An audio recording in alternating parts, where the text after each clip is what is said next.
তৈরি করব ছোট আমের মিষ্টি আচার। এক একটা আম দেখুন আবার বড়। এইভাবে ছাড়িয়ে নিয়ে ভালো করে জলে একে রগড়ে ধুয়ে নিয়ে এটাকে চিড়ে ভেতরের ছোট আঁটিটাকে বের করে দেবো। দিয়ে এই যে এতে ভালো করে খোসা একদম কুচি কুচি করে নেব আমটা।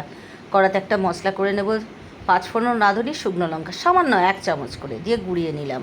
একটু তেল দিয়ে 2-4টে সর্ষে ফোড়ন দিয়ে আম কুচোনোটাকে দিয়ে একটু হলুদ, একটু নুন দিয়ে সামান্য 2-4 চামচ জল দিয়ে 5 মিনিট মতো একটু সেদ্ধ করে নেব। হয়ে গেছে সেদ্ধ, নামিয়ে রেখেছি।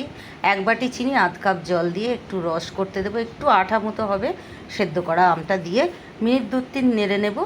দিয়ে ভাজা মশলার কিছুটা দিয়ে দেব, মিশিয়ে দেব আচারটায়।